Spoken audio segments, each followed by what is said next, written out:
없다. 예수님만 잘 믿으면 되지. 부활도 안 했는데 뭘 믿는지 모르겠어요.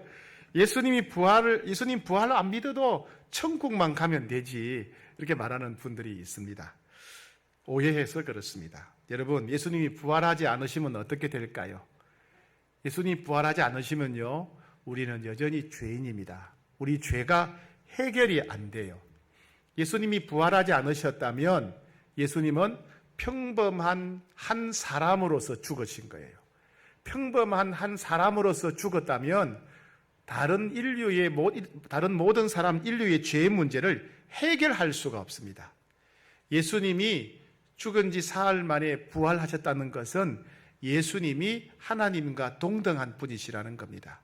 예수님이 완전한 사람으로 모든 사람을 대표해서 죽으시고 하나님으로서 모든 사람을 대신해서 죽으셨기 때문에 우리의 죄 문제가 해결이 되는 겁니다. 아무리 착한 사람이 혼자 죽어가지고는 다른 사람의 죄를 사할 수가 없어요. 예수님이 하나님이셨기 때문에 모든 인류의 죄의 문제, 죄값을 대신 지불할 수 있었던 것입니다.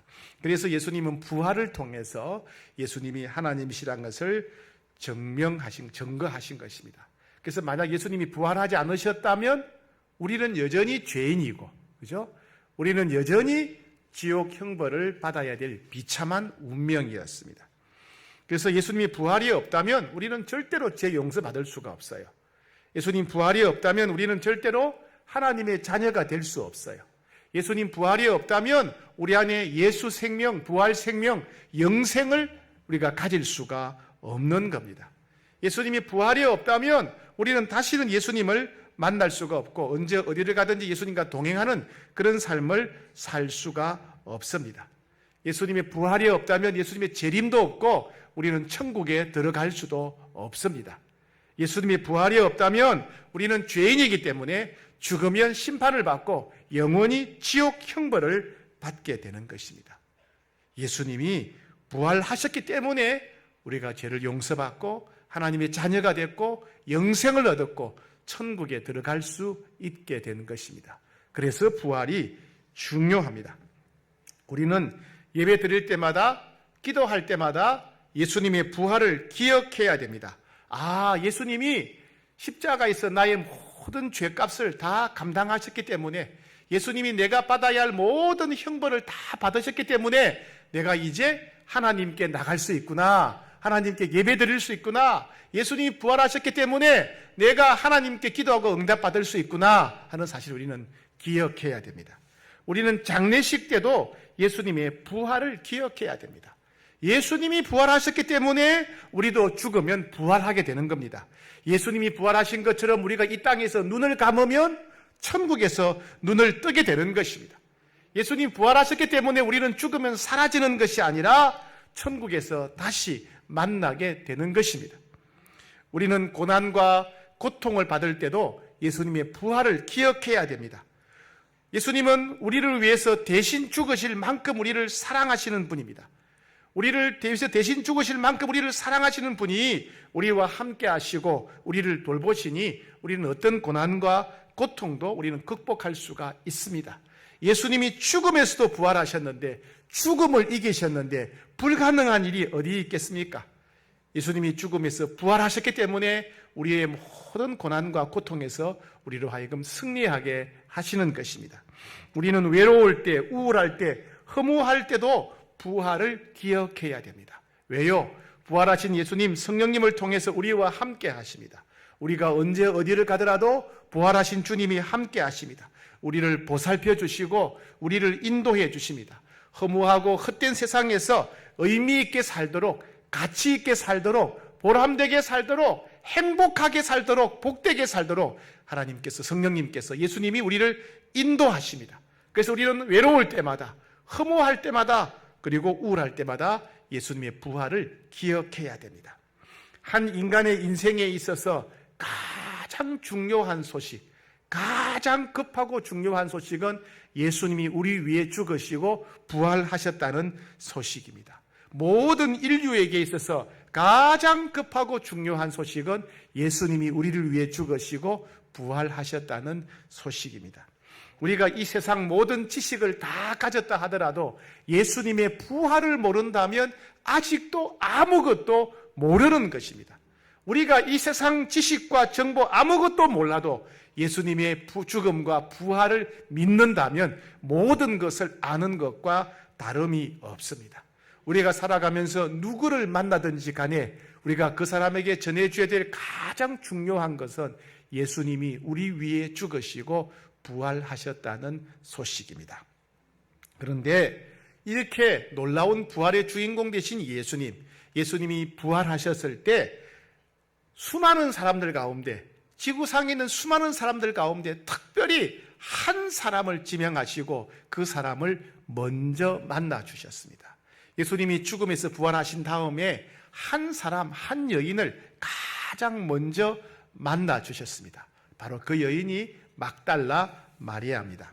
여러분, 동명이인이란 말이 있죠. 이름은 같은데 사람이 다른 것, 그죠? 우리 교회도 동명이인들이 있죠. 이름이 같은 분들이 있습니다. 그래서 A, B, C, D를 붙입니다. 그죠? 예. 성경에는요, 마리아라고 하는 이름이 많이 나옵니다. 원래 이 마리아라고 하는 이름은 미리암이라는 뜻입니다. 출애굽할 때 모세의 누이였고 여인들을 다 이끌어서 하나님을 찬양하는 일에 앞장섰던 여성 선지자 미리암입니다.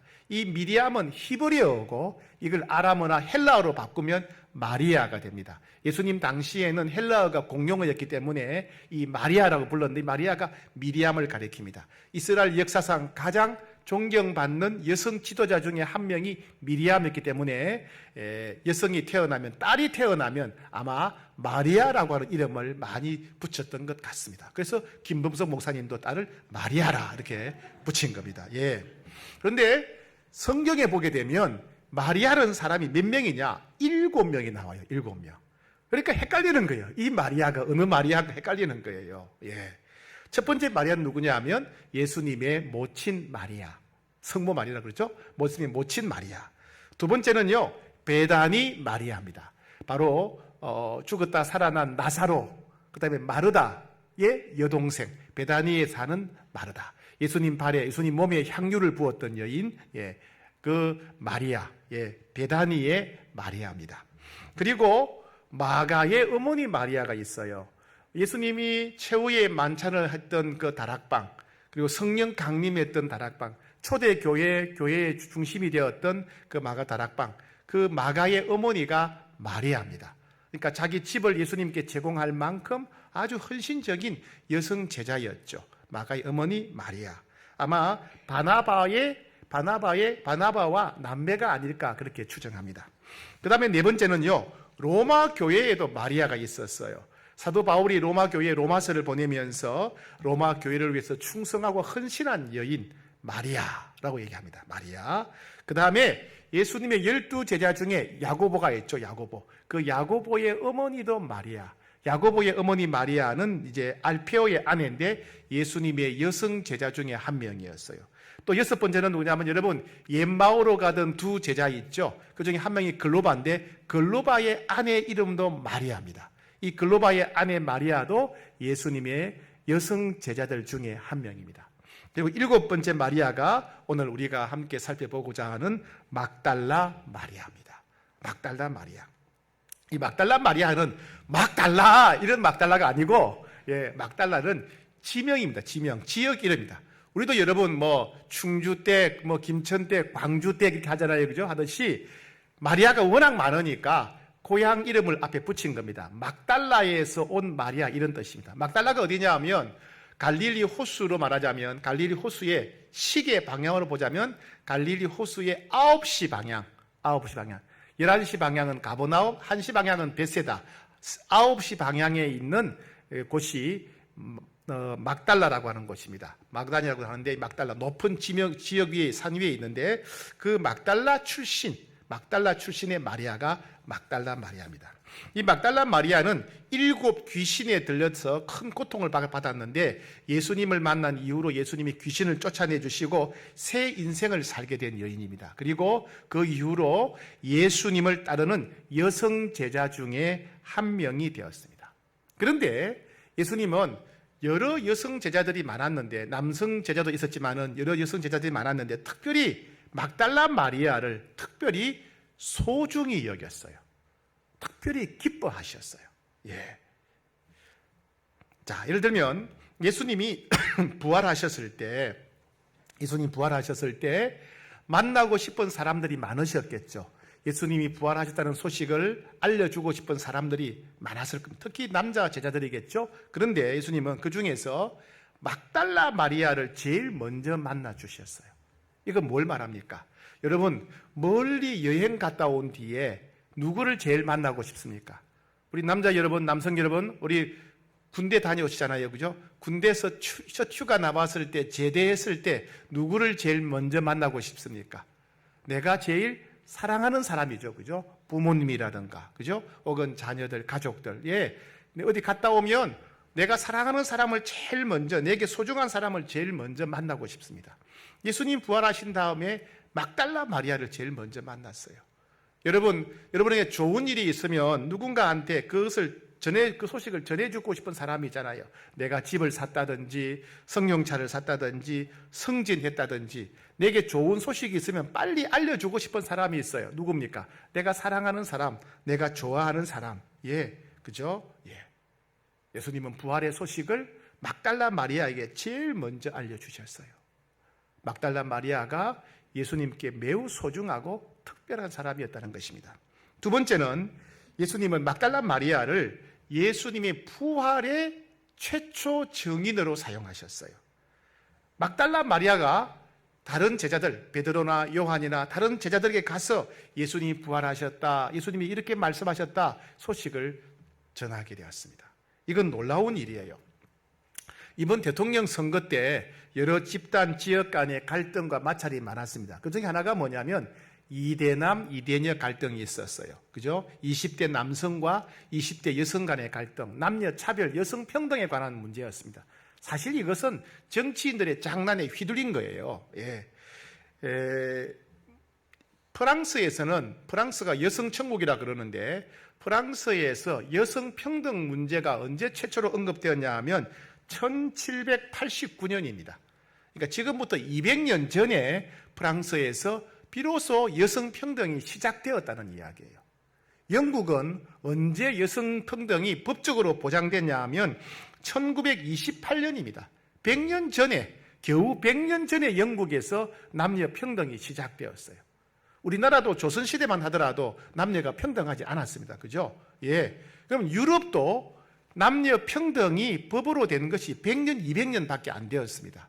그러니 예수님 당시 2000년 전에는 여성들의 인권이 어떠했겠습니까? 여성들의 인권, 여성들의 지위는 아예 없는 것과 다름이 없었어요.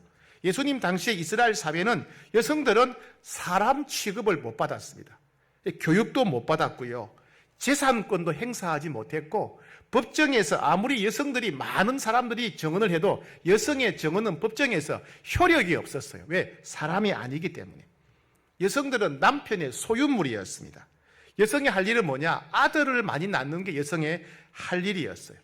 그래서 심지어 유대인 남자들은 아침에 일어나자마자 감사 기도를 드리는데, 모든 유대인 남성들은 아침에 일어나자마자 이방인으로 태어나지 않은 것에 감사드렸고, 여자로 태어나지 않은 것에 대해서 감사드릴 정도였습니다. 그만큼 여성들은 인권이 없고 바닥이었습니다. 여러분, 만약에 누군가가 예수님의 부활에 관한 이야기를 의도적으로 꾸며낸다면, 예수님의 부활에 관한 이야기를 소설로 만들어낸다면 예수님의 부활의 최초에 증언할 사람을 누구로 세우겠습니까? 당연히 남자죠, 남자. 여성은 법적인 효력이 없기 때문에, 그죠? 남자를 세울 거예요. 뭐 베드로나 야고보나 요한처럼 남자 제자들, 혹은 사회적인 지위나 공신력이 있는 사람을 부활의 증인으로 세우지 않겠습니까? 예를 들면 제사장이라든가, 혹은 뭐 그 당시 최고의 서기관이라든가, 헤롯 왕이라든가, 심지어 본디오 빌라도 총독, 그죠? 예수님이 부활하셔가지고 본디오 빌라도를 딱 만나가지고, 야, 너 나한테 사형 선고 내렸지? 너 정신 차려? 밖에 나가서 내가 부활했다고 그래? 이러면 얼마나 멋지겠어요. 아니면 그 당시 세계를 지배하던 로마 황제 티베리우스 황제를 딱 만나셔가지고, 야, 네가 황제냐? 웃기지 마, 내가 진짜 왕이야. 내가 부활했으니까 너 전 세계에 가서 내가 부활했다고 그래. 이랬으면 얼마나 재밌고 신나겠습니까? 그죠? 사람들이 소설을 썼다면 이렇게 만들었을 겁니다. 그런데 실제 역사에서는 그렇지 않습니다. 예수님 부활의 최초의 정의는 남자가 아니라 당시에 인간 이하의 취급을 받던 비참한 여인 막달라 마리아였습니다. 유대인들이 시작 성경을 읽으면 매우 충격적인 거예요. 아니, 여자가 최초의 정인이네? 어떻게 여자가 최초의 정인이 될 수 있어? 이건 법적인 효력이 없는데? 라고 유대인들이 충격을 받을 만큼 신기한 일이었어요. 그런데 예수님은 여인을, 막달라 마리아를 특별히 예수님의 정인으로 삼으셨다 하는 겁니다. 왜 예수님은 막달라 마리아를 다른 사람들보다 특별히 소중하게 여기셨을까요? 예수님은 모든 사람을 다 사랑하시죠, 그죠? 생명을 내어주시게 사랑하시는데, 분명히 예수님은 모든 사람들을 사랑하시는데, 왜 막달라 마리아를 특별히 소중하게 여기셨을까요? 막달라 마리아는 예수님의 치유와 회복의 은혜를 경험했던 사람입니다. 앞에서 말씀드린 대로 막달라 마리아는 7 귀신에 들려서 큰 고통을 겪었습니다. 여러분, 귀신에게 사로잡히게 되면 귀신에게 영향을 받는 것 말고 귀신에게 사로잡히면, 귀신이 안에 들어와 살게 되면 귀신은 그 사람의 생각을 주관합니다. 딴 생각 못하게 만들어요. 감정을 주관해요. 행동을 주관합니다. 마치 로봇처럼, 꼭두각시처럼 귀신이 그 사람을 조종하게 됩니다. 여러분, 예수님께서 그라사라고 하는 곳에 가셔서 귀신 들린 사람을 고쳐주신 사건 기억하시죠? 귀신들이 돼지 떼에게 들어가는 사건 있지 않습니까? 그때 그 모습을 보세요. 귀신 들어가니까 사람이 갑자기 폭력적으로 파괴적인 행동을 해서 동네 사람들이 그를 쇠사슬로 묶어두었는데 그 쇠사슬을 끊어버렸어요. 그리고 몸에 옷을 다 찢어버리고 사방으로 뛰어다니면서 소리를 지르고 돌을 가지고 자기 몸을 학대했어요. 그리고 자살하려고 했어요. 귀신이 들어가면 사람이 이렇게 돼버리는 거예요. 귀신이 들어가면 완전히 딴 사람이 돼버립니다. 미친 짐승이 돼버려요. 미친 짐승이 돼버리고 끔찍한 인생이 되는 겁니다. 그런데 이 막달라 마리아는 7 귀신이 들렸다. 이 7이란 말은 유대인들은 완전수입니다. 완전수. 그러니까 귀신한테 완전히 사로잡혔다. 귀신한테 완전히 사로잡혔고, 생각이 사로잡히고, 감정이 사로잡히고, 행동이 사로잡혀서 인생이 완전히 무너진 사람이다. 희망이 없던 사람이라는 겁니다. 그런데 예수님을 만났을 때 예수님께서 그 7 귀신을 완전히 쫓아내 주시고 이 막달라 마리아에게 새로운 인생을 열어주신 것입니다. 얼마나 기뻤을까요? 얼마나 감사했을까요? 우리 교회 어느 권사님이 이제 오랜 병이 있으셨는데 병원에 가서 깨끗하게 치료가 되어서 수술하고 병이 나았어요. 그런데 이분 말씀이, 권사님 말씀이, 목사님, 내 수술해준 의사한테 엎드려서 절을 하고 싶었어요. 그래요. 의사가 얼마나 고맙던지 의사한테 엎드려서 절을 하고 싶더라는 거예요. 누군가가 내 병을 고쳐주면 고맙지요. 그죠? 근데 막달라 마리아는 예수님이 얼마나 고마웠겠습니까? 얼마나 고마웠겠어요. 그래서 막달라 마리아는 그때부터 예수님을 따르는 제자가 될 뿐 아니라 자기의 전 재산을 예수님께 바치며 헌신했어요. 예수님과 제자들이 사역하러 다니실 때 여러 가지 경비가 필요하지 않겠습니까? 막달라 마리아는 자기의 모든 것을 바칩니다. 예수님께 재산을 바치며 예수님을 따랐던 여성 제자들 중에는 여러 명이 있습니다. 예를 들면 헤롯의 청지기 구사의 아내 요한나, 수산나, 이런 여인들, 그리고 마가의 어머니 마리아도 그렇죠. 많은 여성들이요, 남성도 그랬겠지만 많은 여성들이 자기의 재산을 바쳐서 예수님을 따르고 예수님께 헌신하고 충성했습니다. 그 중에 막달라 마리아도 예수님이 너무 감사해서, 예수님이 너무 고마워서 예수님께 모든 걸 바치며 예수님을 따르는 제자가 된 것입니다. 마리아는 돈보다도, 재산보다도, 세상의 지위나 안락함보다도 예수님을 더 소중히 여기고 예수님을 더 사랑했다는 말입니다. 또한 막달라 마리아는 모든 여성 제자들 중에 유난히 특별히 예수님께 헌신했고 충성했던 여인입니다. 여러분, 지금 제가 여러분에게 소중한 친구의 이름을 쓰시오 하면 친구 이름 쓰겠지요, 그죠? 누구 이름을 쓰겠습니까? 최영걸 말고 여러분이 제일 좋아하고 사랑하는 친구 이름을 제일 먼저 쓰겠죠, 그죠? 누구 쓰고 하겠죠, 그죠? 예수님을 따랐던 여성 제자들의 이름을 쓸 때 마태나 마가나 요한이나 누구나 자기들이 볼 때 제일 중요한 사람 먼저 쓰지 않겠습니까? 마태복음, 마가복음, 누가복음, 요한복음에 예수님의 여성 제자 이름이 12번 나오는데 12번 나올 때마다 막달라 마리아가 항상 제일 앞에 나왔어요. 그건 뭘 말합니까? 막달라 마리아가 누가 보더라도 가장 충성되고 가장 헌신적인 여성 제자였다 하는 겁니다. 그만큼 막달라 마리아는 예수님의 제자가 될 뿐 아니라 자기의 전 재산을 바쳐서 예수님을 따를 뿐 아니라 누구보다도 헌신적으로 충성스럽게 예수님을 섬겼던 여성 제자였다는 겁니다.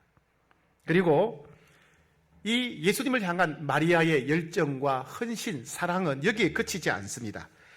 골고다 언덕 십자가에서도 드러납니다. 여러분, 예수님이 체포당하실 때 남성 제자들은 다 도망가 버렸어요. 심지어 베드로는 예수님을 3번이나 부인했습니다. 그런데 막달라 마리아는 끝까지 예수님을 따라갑니다. 심지어 예수님이 십자가에 끌려가실 때 골고다 언덕에서 십자가에 못 박히실 때 예수님 못 박히셔서 물과 피를 다 흘리시고 다 이루었다 돌아가시는 순간까지 예수님의 모친 마리아와 함께 그 십자가 아래 자리를 지켰던 제자가 바로 막달라 마리아입니다. 예수님이 가장 힘든 순간에, 예수님이 가장 외로운 순간에, 예수님이 가장 고통스러운 순간에 그 십자가까지 끝까지 따라갔던 여인이 바로 막달라 마리아입니다. 그리고 예수님이 돌아가신 다음에 시신을 내려서 아리마대 요셉과 니고데모가 예수님의 시신을 무덤에 안치할 때 가까이에서 지켜봤던 여인이 막달라 마리아예요. 그리고 막달라 마리아가 볼 때 아리마대 요셉과 니고데모가 최선을 다해서 우리 염한다 그러죠, 그죠? 그 당시 사람들은 이제 향품을 바르는 거예요. 향품을 바르고 세마포로 감싸는데 뭔가 부족하다고 느꼈던 모양이에요. 그러니까 시간이 없으니까 빨리 이제 6시면 안식일이 시작되기 때문에 그 전에 빨리 하다 보니까 뭔가 부족하다고 느꼈던 모양이에요. 그래서 무덤 문을 닫은 다음에 막달라 마리아는 예루살렘 시내로 돌아가서 향품을 구입합니다. 오후 6시가 되면 안식일이 시작되고 다닐 수가 없고 물건을 살 수가 없는 거예요. 그래서 급하게 막달라 마리아는 예루살렘에 가서 예수님 시신에 바를 향품을 급하게 구입합니다. 그만큼 철저하고 끝까지 예수님을 사랑했어요. 그리고 그게 금요일이었고요. 토요일 날 안식일을 지내고 주일 새벽이 되었습니다. 주일 새벽이 되었을 때 막달라 마리아는 다른 여성 제자들과 함께 예수님의 무덤을 찾아갑니다. 왜요? 그 향품을 발라드리기 위해서. 이건 쉬운 일이 아니었어요. 왜냐하면 이미 예수님께서 여러 차례 죽은 지 사흘 만에 부활하실 것이라고 말씀하셨어요. 물론 제자들은 안 믿었죠. 그런데 그런 소문 때문에 누가 시신을 훔쳐갈까봐 제사장들과 로마 사람들은 로마 군인들을 보내어서 예수님의 무덤을 지키게 했습니다. 그럼 로마 군인들이 지키고 있는 무덤에 여성 제자들이 찾아갔다. 무슨 고초를 당할지 모르는 거예요. 왜냐하면 예수님이 죽으신 것은 유대인들이 가장 심각한 죄로 생각하는 신성모독죄, 로마인들이 가장 끔찍한 죄로 생각하는 로마 황제에 대항하는 내란 음모죄로 죽었거든요. 그러면 이게 유대인들이 있든지 로마 병사들이 있든지 간에 거기에 가게 되면 신성모독죄로 내란 음모죄로 죽은 예수님과 동조한 사람들이 되니까 같은 패거리로 붙잡혀서 고초를 당할 수가 있는 겁니다. 그럼에도 불구하고 막달라 마리아는 예수님의 무덤을 찾아갑니다. 왜요? 금요일 오후에 사다 둔 향품을 마저 예수님 시신에 발라서 장례 절차를 끝내기 위해서 그런 것입니다. 즉 예수님을 사랑하는 막달라 마리아의 마음은 누구도 막을 수가 없었어요. 그 어떤 것도 두려워하지 않고 예수님을 향한 사랑과 충성의 마음을 가지고 끝까지 예수님을 따라갔던 여인이 막달라 마리아입니다. 자, 그런데 이제 문제는 이 막달라 마리아가 무덤에 갔을 때 일이 벌어집니다. 오늘 본문 20장 1절 같이 한번 읽어보겠습니다. 시작. 안식 후 첫날 일찍이 아직 어두울 때에 막달라 마리아가 무덤에 와서 돌이 무덤에서 옮겨진 것을 보고, 요한복음 20장 1절에는 막달라 마리아 혼자 간 것처럼 되어 있는데 마가복음에 보게 되면 3명의 여성 제자들이 같이 갔습니다. 막달라 마리아 제일 먼저 나오고 그 다음에 야고보의 어머니 마리아, 그 다음에 요한의 어머니 살로메, 이 세 여인, 세 여성 제자들이 예수님의 무덤에 찾아갑니다. 왜요? 막달라 마리아가 금요일 날 급하게 장만해 놓은 향품을 가지고 장례 절차를 마치기 위해서, 예수님의 시신에 발라드리기 위해서 그런 거예요. 근데 가면서 그들은 걱정합니다. 무덤에 돌이 있을 텐데 무덤 문을 막아둔 돌을 어떻게 치우지? 걱정합니다. 자, 왜 그러냐 하면 우리나라는 사람이 죽으면 땅을 파고 그 다음에 시신을 안치하고 위에 흙으로 덮습니다. 그죠? 평토장을 하지요. 그런데 그 당시 유대인들은 어떻게 하느냐 하면 집집마다 동굴이 있어요. 우리 같은 경우는 가족별 납골당 있는 것처럼 동굴을 팝니다. 동굴을 파고 그 동굴 속에다가 시신을 안치해요. 그리고 큰 돌로 가지고 짐승이 접근하지 못하도록 입구를 막아버립니다. 그럼 나중에 시신이 다 썩을 거 아니에요. 썩고 유골만 남겠죠. 유골만 남으면 그 유골을 합쳐가지고 상자에 담아서 한쪽에 보관합니다. 그렇게 하려고 예수님의 시신을 갖다가 동굴 속에 안치하고 큰 바위로 입구를 막아 놓은 거예요. 근데 이제 그 무덤에 가면서 여성들은 동굴 입구를 막아 놓은 그 큰 바위를 어떻게 옮길까 이 걱정을 하는 거예요. 근데 가보니까 로마 군인도 없고 동굴 문을 막아 두었던 돌이 굴러서 엉뚱한 데 가 있고, 더 놀라운 게 무덤 안에 시신이 사라져 버린 거예요. 예수님의 시신이 없는 거예요. 여러분 얼마나 놀랐을까요? 여러분 장례식 중에 돌아가신 부모님의 시신이 없어졌다. 얼마나 놀라겠습니까? 시신이 사라져 버린 거예요. 예, 난리가 났습니다. 그래서 막달라 마리아가 급하게 예루살렘 시내로 들어가서 베드로와 요한 제자들에게 알립니다. 베드로 제자님 큰일 났습니다. 예수님 무덤에 시신이 사라졌습니다. 그래가지고 베드로와 요한도 급하게 뛰어와서 무덤에 확인해 보니까 시신이 사라져 버린 거예요. 자, 이건 설명할 수가 없는 거죠. 난리가 난 거예요. 자, 이렇게 되었을 때 이제 베드로와 요한은 시신이 사라진 것을 보고 예루살렘으로 돌아갑니다. 그리고 함께 왔던 다른 여성 제자들도 시신이 사라진 것 보고 예루살렘으로 돌아가요. 그런데 막달라 마리아만 혼자 무덤 앞에 남아서 울고 있었어요. 다른 사람들은 다 예루살렘으로 돌아가 버리고 막달라 마리아만 혼자 있었습니다. 왜요? 예수님 돌아가신 그것도 감당하기 힘든 슬픔이고 충격인데 예수님의 시신마저 사라져 버렸으니까 이게 너무 충격인 거예요. 너무 슬픈 거예요. 이거 어찌해야 될 바를 모르는 거예요. 시신이 어디로 갔나 이거예요. 어디 갔냐. 그래서 거의 정신을 잃다시피 하고 거기서 마리아가 울고 있었습니다. 울고 있었어요. 마리아가 그렇게 무덤가에서 혼자 울고 있을 때 부활하신 예수님이 막달라 마리아에게 찾아오셨어요. 오늘 본문 보겠습니다. 16절 시작. 예수께서 마리아야 하시거늘 마리아가 돌이켜 히브리 말로 라보니 하니 이는 선생님이라 하는 말이라. 자, 처음에는요 예수님이 오셨는데 막달라 마리아가 예수님을 못 알아봤어요. 못 알아보는 게 당연해요. 왜냐하면 새벽이기도 했지만은 마리아가 어떤 상태에 있었습니까? 사람이 죽었다 살아나는 걸 생각할 수가 있어요? 생각도 못하는 거예요. 예수님이 살아 계시다는 것은 생각도 상상도 못하는 일이었어요. 게다가 마리아는 예수님이 목요일 밤에 체포되시는 순간부터 이제 울기 시작했을 거예요. 그리고 예수님이 십자가에 끌려가시고 십자가를 지고 끌려가시고 십자가에 못 박히시고 고통스러워할 때 얼마나 마음이 아프고 괴로웠겠습니까? 얼마나 울었겠습니까? 금요일 밤, 토요일 날 하루 종일 거의 잠도 못 자고 마리아는 아마 사흘 밤을 잠도 못 자고 계속 울었을 겁니다. 여러분 사람이 사흘쯤 울게 되면 어떻게 됩니까? 눈이 퉁퉁 부어서 주무만 하겠죠, 그죠? 눈이 퉁퉁 부어 잠도 못 자고 눈이 퉁퉁 부어서 앞이 보이지 않는 거예요. 그리고 마음은 너무 슬프고 괴롭고. 그러니까 예수님 오셨는데 이게 누군지 모르는 거예요. 신경도 안 쓰는 거예요. 예수님 오셨는데 못 알아보는 거예요. 그죠? 마음은 너무 슬프고 낙심이 되고 눈도 안 보이고. 그런데 그때 예수님이 마리아야 부르십니다. 평소에 들었던 그 음성, 평소에 예수님이 마리아를 부르실 때 마리아야 불렀던 그 음성은 기억하잖아요. 목소리인데? 이건 예수님이 나를 부르실 때 부르시던 그 목소리인데? 그러면서 고개를 들고 보니까 예수님인 거예요. 얼마나 기뻤을까요? 얼마나 기뻤을까요? 얼마나 놀라고, 그죠? 얼마나 놀라고 얼마나 기뻤을까요? 예. 그리고 예수님은 이제 막달라 마리아를 제자들에게 보내어서 사람들에게 예수님의 부활을 알리라 그렇게 말씀하십니다. 그래서 막달라 마리아가 이제 뛰어가서 제자들에게 예수님 부활하셨습니다. 예수님이 저를 만나 주셨습니다. 예수님이 이렇게 말씀하셨습니다. 예수님이 부활의 증인이 됩니다.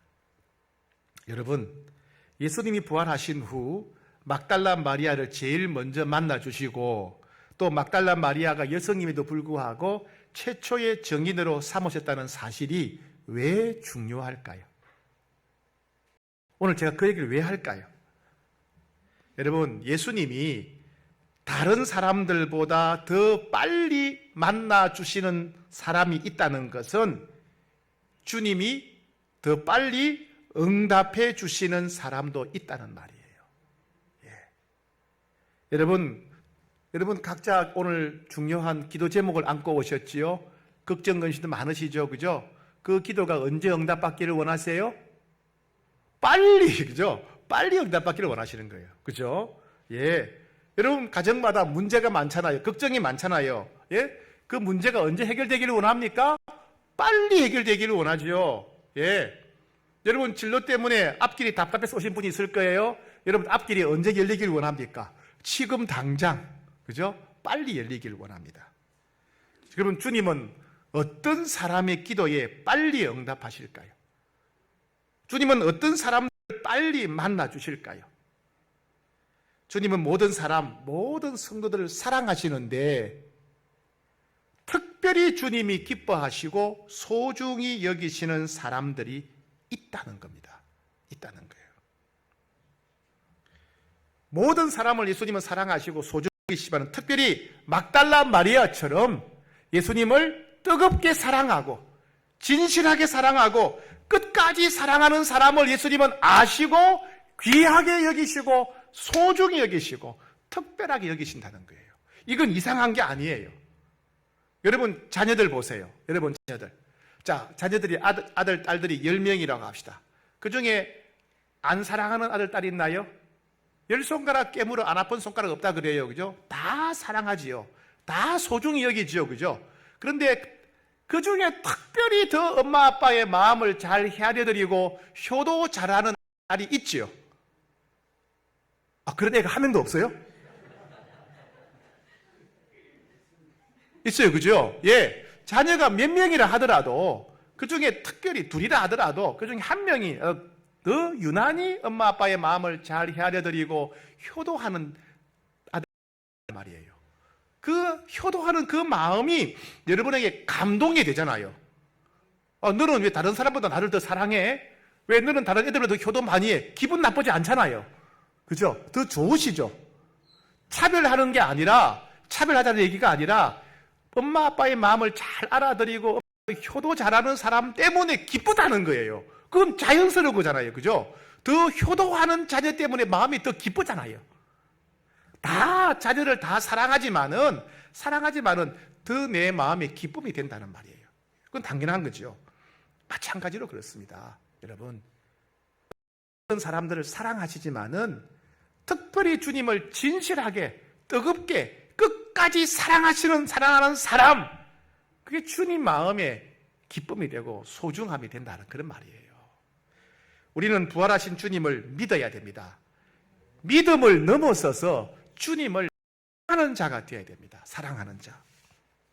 여러분 성경 곳곳에 주님은 주님을 사랑하는 자에게 특별한 은혜를 주시겠다고 약속하셨어요. 주님을 믿는 자도 중요하지만은 사랑하는 자에게 마음으로 가슴으로 뜨겁게 진실하게 사랑하는 자에게 특별한 은혜를 주시겠다 약속했어요. 성경 곳곳에 사랑하는 자에게 천대까지 은혜를 베푸시겠다 그랬어요. 출애굽기 20장 6절 나를 사랑하고 내 계명을 지키는 자에게는 천대까지 은혜를 베풀겠다. 주님은 사랑하는 자는 인생의 위기를 당하게 되면 반드시 건져주시겠다고 약속하셨어요. 시편 91편 14절 하나님이 이르시되 그가 나를 사랑한 적 내가 그를 건지리라. 사랑하는 자를 건져주신대요. 주님은 사랑하는 자를 만나주시겠다고 하셨어요. 여러분 왜 하나님은 나를 안 만나주실까? 왜 나는 하나님 음성을 잘 듣지 못할까?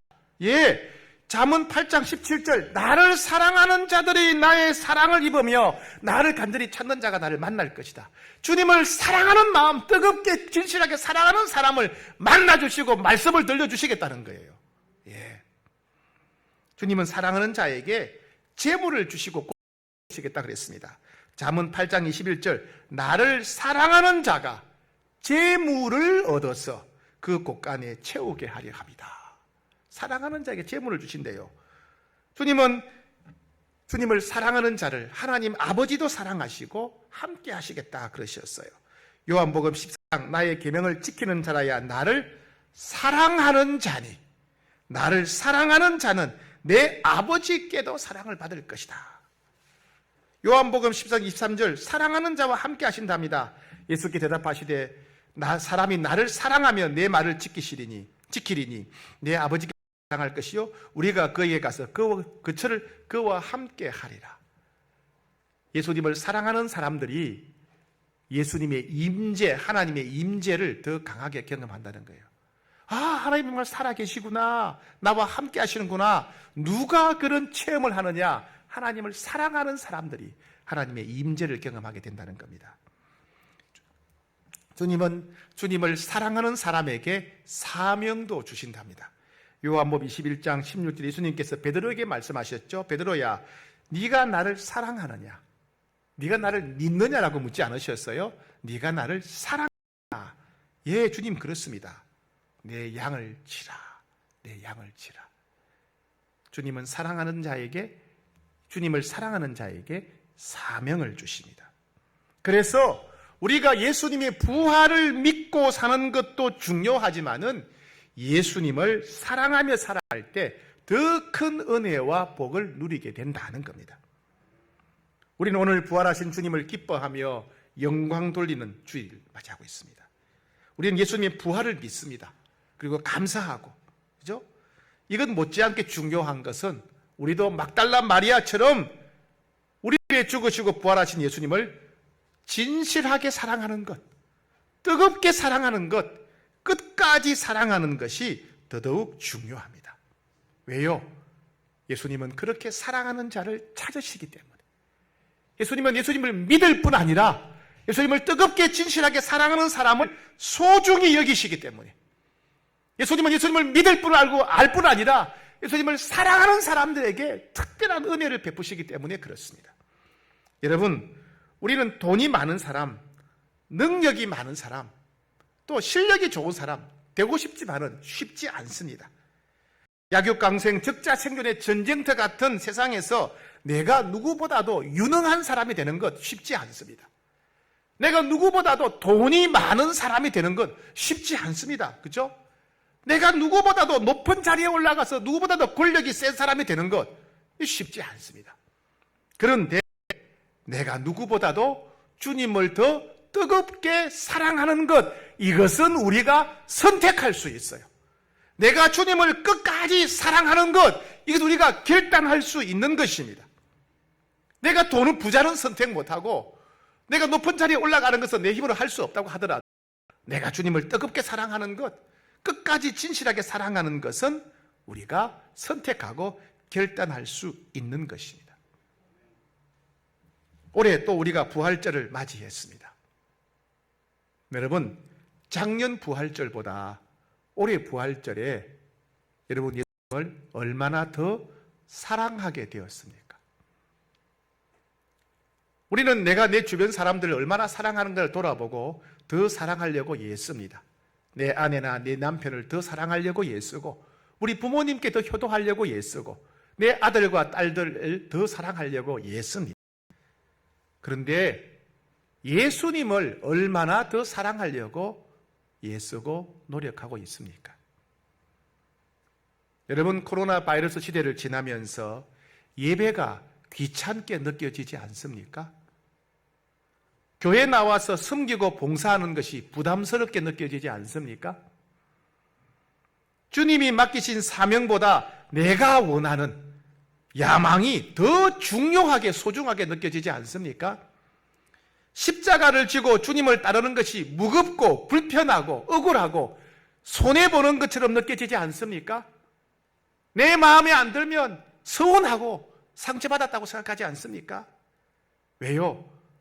주님을 향한 우리의 사랑이 식어서 그렇습니다. 사랑이 식었기 때문에 귀찮고, 사랑이 식어버렸기 때문에 부담이 되고, 주님을 향한 사랑이 식어버렸기 때문에 손해보는 억울한 느낌이 드는 것입니다. 우리가 주님을 뜨겁게 진실하게 사랑하게 되면 예배 드리는 시간이 기다려집니다. 우리가 주님을 뜨겁게 진실하게 사랑하게 되면 찬양하는 시간이 기쁨과 즐거움의 시간이 됩니다. 우리가 주님을 뜨겁게 진실하게 사랑하게 되면 막달라 마리아처럼 주님을 섬기는 것이 기쁘고 즐겁고 감사가 됩니다. 우리가 주님을 뜨겁게 사랑하게 되면 내 뜻, 내 생각, 내 욕심 내려놓고 주님이 원하시는 것을 즐겁게 감사하게 따르게 됩니다. 주님을 뜨겁게 진실하게 사랑하는 것, 우리 삶을 가장 행복하게 해주는 길입니다. 사랑하는 여러분, 부활절을 맞아서 막달라 마리아처럼 예수님을 더 사랑하며 살기로 결단해야 되겠습니다. 뜨겁게 사랑하겠습니다. 진실하게 사랑하겠습니다. 끝까지 주님 사랑하겠습니다. 주님은 그렇게 주님을 사랑하는 자를 기억하시고 소중히 여기시고 특별한 은혜를 베풀어 주실 것입니다. 그래서 주님을 뜨겁게 진실하게 끝까지 사랑하는 것, 우리 인생을 가장 행복하게 하는 길들입니다.